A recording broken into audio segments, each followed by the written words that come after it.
नमस्कार दोस्तों, आप सभी का स्वागत है मेरे YouTube channel super exam with हंस में। दोस्तों आज के वीडियो में बात करेंगे गणित शिक्षण की विधियां, और आपके एग्जाम में यहां से हर बार प्रश्न पूछे जाते हैं और आगे भी पूछे जाएंगे। तो दोस्तों ये आपके एग्जाम के लिए बहुत ही महत्वपूर्ण है, तो पूरा वीडियो ध्यान से देखिएगा, बिल्कुल भी स्किप मत करिएगा। तो आइए शुरू करते हैं, और शुरू करने से पहले जो मेरे चैनल में नए आए हैं वो चैनल को सब्सक्राइब करें और बेल आइकन को प्रेस करना बिल्कुल भी ना भूलें, जिससे मेरी वीडियो आप तक पहुंचती रहे। तो आइए बिना टाइम बर्बाद किए हुए शुरू करते हैं। गणित शिक्षण की विधियां। दोस्तों इसके पहले मेरा एक वीडियो और अपलोड हुआ था शिक्षण की विधियों, यानी शिक्षण की विधियां इस नाम से अपलोड हुआ था, और उसमें मैंने शिक्षण की जितनी भी विधियां थी मैंने उन सभी के बारे में अच्छे से जानकारी दे दी थी। अगर आपने अभी तक उस वीडियो को नहीं देखा तो मैंने डिस्क्रिप्शन में उसकी लिंक ऐड कर दी है, आप वहां जाके उस वीडियो को जरूर देखिएगा। तो दोस्तों आज बात करेंगे गणित शिक्षण की विधियों के बारे में, ठीक है। और यहां से आपके एग्जाम में प्रश्न आने की पूरी संभावना है, तो दोस्तों इसको ध्यान से समझिएगा, इसीलिए मैंने इस टॉपिक को दोबारा उठाया है, ठीक है। उसमें मैंने इसको पढ़ा दिया था, लेकिन कुछ चीजें रह गई थी जो आपके एग्जाम के लिए इंपॉर्टेंट है, तो उसको अब ध्यान से समझ लीजिए। इसमें बहुत ही महत्वपूर्ण पॉइंट मैंने ऐड किए हैं। तो सबसे पहले समझते हैं कि विश्लेषण विधि होती क्या है। तो दोस्तों ध्यान से समझिएगा कि किसी वस्तु या ज्ञान को अलग अलग, ध्यान दीजिएगा, अलग अलग खंडों में विभाजित करके पढ़ाने की प्रक्रिया या विधि विश्लेषण विधि कहलाती है, ठीक है। विश्लेषण विधि वो होती है कि हम किसी वस्तु या ज्ञान को अलग अलग खंडों में विभाजित करके पढ़ाएं, वही आपकी क्या है, विश्लेषण विधि। जैसे एक पेड़ है, पेड़ की हम टहनियों के बारे में पहले बताएं, फिर आपके तनों के बारे में बताएं, फिर पेड़ की जड़ों के बारे में, पत्तियों के बारे में, यानी उस चीज को अलग अलग करके खंडों में विभाजित करके पढ़ाएं, तो वही क्या कहलाती है, आपकी विश्लेषण विधि कहलाती है। अब दोस्तों आगे बढ़ते हैं। विश्लेषण विधि रेखागणित शिक्षण में सर्वश्रेष्ठ उपयोगी विधि है। ध्यान दीजिएगा कि रेखागणित शिक्षण में सर्वश्रेष्ठ उपयोगी विधि कौन सी है, तो विश्लेषण विधि, ठीक है। वैज्ञानिक आविष्कार को सर्वाधिक बढ़ावा देने वाली विधि कौन सी है, तो यह भी आपकी कौन सी है, विश्लेषण विधि।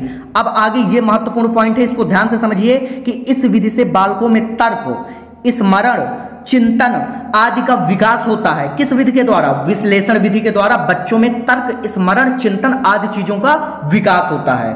आगे बढ़ेंगे दोस्तों। जो आपकी विश्लेषण विधि है वह एक मनोवैज्ञानिक विधि है जो बालकों में जिज्ञासा उत्पन्न कर उनमें अध्ययन के प्रति रुचि उत्पन्न करती है। यानी एक मनोवैज्ञानिक विधि है जो बालकों में जिज्ञासा उत्पन्न करती है और उनमें अध्ययन के प्रति रुचि उत्पन्न करने में सक्षम होती है। ध्यान दीजिएगा, यह विधि स्वयं समस्या का समाधान करने और समस्या का हल खोजने पर बल देती है। कौन सी विधि, विश्लेषण विधि समस्या का समाधान करने और समस्या का हल खोजने पर बल देती है। इस विधि में अधिक समय लगता है। ध्यान दीजिएगा, ये इसका दोष है कि इस विधि में थोड़ा अधिक समय लगता है। कौन सी विधि में, विश्लेषण विधि में। आगे बढ़ते हैं दोस्तों। अब बात करेंगे दोस्तों विश्लेषण विधि के सूत्रों के बारे में, ठीक है। यहां से भी डायरेक्ट आपके एग्जाम में ये सूत्र दे दिए जाएंगे और प्रश्न पूछा जा सकता है, तो दोस्तों इनको भी अच्छे से याद कर लीजिए। पहला सूत्र है विश्लेषण विधि का, अज्ञात से ज्ञात की ओर। यानी हम पहले उन चीजों के बारे में बात करेंगे जिनको हम नहीं जानते, फिर हम आगे बढ़ेंगे कहां, ज्ञात की ओर, यानी हम जिन चीजों को जानते हैं उनकी ओर बढ़ेंगे, यानी अज्ञात से ज्ञात की ओर। दूसरा आपका क्या है, प्रमाण से प्रत्यक्ष की ओर। पहले हम प्रमाण की बात करेंगे, इसके बाद हम प्रत्यक्ष की ओर बढ़ेंगे। तीसरा निष्कर्ष से अनुमान की ओर। पहले हम निष्कर्ष की बात करेंगे, इसके बाद हम अनुमान की ओर बढ़ेंगे, यानी अनुमान लगाएंगे। तो दोस्तों विश्लेषण विधि के ये तीनों सूत्र इंपॉर्टेंट हैं, इनको याद कर लीजिए। आगे बढ़ते हैं।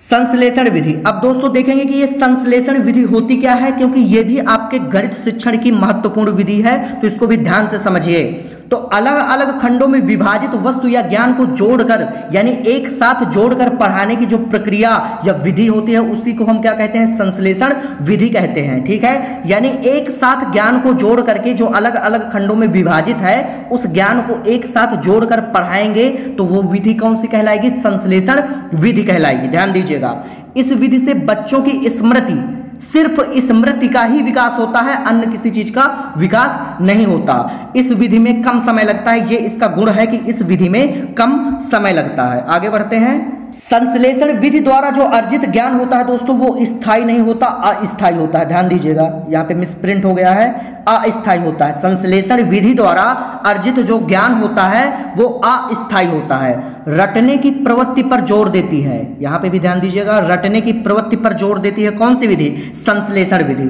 अब दोस्तों देख लेंगे संश्लेषण विधि के जो सूत्र हैं, क्योंकि यहां से प्रश्न पूछा जा सकता है। तो पहला सूत्र है ज्ञात से अज्ञात की ओर, दूसरा प्रत्यक्ष से प्रमाण की ओर, और आपका तीसरा है अनुमान से निष्कर्ष की ओर। यानी बिल्कुल उल्टा है आपकी विश्लेषण विधि का। ठीक है, तो आप समझ गए होंगे कि संश्लेषण विधि और विश्लेषण विधि होती क्या है। तो अब बात करेंगे महत्वपूर्ण बिंदु जो कि आपके एग्जाम में आ सकते हैं, तो इनको ध्यान से समझ लीजिए। पहला पॉइंट, छोटी कक्षाओं के लिए गणित की उपयुक्त विधि कौन सी है? तो खेल और मनोरंजन विधि। ध्यान दीजिएगा, छोटी कक्षाओं के लिए गणित की सबसे उपयुक्त विधि कौन सी है? खेल और मनोरंजन विधि। आगे बढ़ेंगे, बेलनाकार आकृति की शिक्षण की सर्वश्रेष्ठ विधि कौन सी है? आगमन निगमन विधि। ध्यान दीजिएगा, जो बेलनाकार आकृति होती हैं उनकी सर्वश्रेष्ठ, उनके शिक्षण की सर्वश्रेष्ठ विधि कौन सी है? आगमन और निगमन विधि। अगला पॉइंट देखेंगे दोस्तों, नवीन प्रश्न को हल करने की सर्वश्रेष्ठ विधि जो होती है वो होती है आगमन विधि। ध्यान दीजिए, नवीन जो नए प्रश्न होते हैं उनको हल करने की सर्वश्रेष्ठ विधि आगमन विधि। और सूत्र रचना के लिए जो हम फार्मूले यानी सूत्र रचना के लिए सर्वश्रेष्ठ विधि कौन सी है? तो वो भी है आपकी आगमन विधि। आगे बढ़ते हैं, गणित विषय की पाठ्य पुस्तकें संश्लेषण विधि पर आधारित होकर लिखी जाती हैं या लिखते हैं। ठीक है, जो गणित विषय की पाठ्य पुस्तकें हैं वो संश्लेषण विधि पर आधारित होकर लिखी जाती हैं, यानी जोड़ जोड़कर। ठीक है, अलग अलग खंडों में विभाजित चीजों को एक साथ जोड़ना ही संश्लेषण विधि कहलाता है।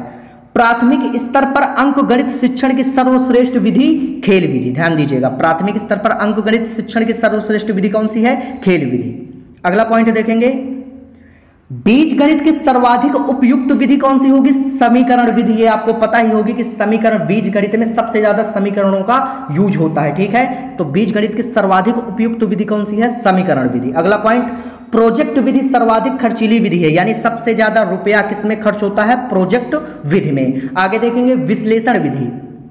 आपकी ये जो विश्लेषण विधि है ज्यामिति की समस्याओं को हल करने की सर्वश्रेष्ठ विधि है कौन सी? विश्लेषण विधि।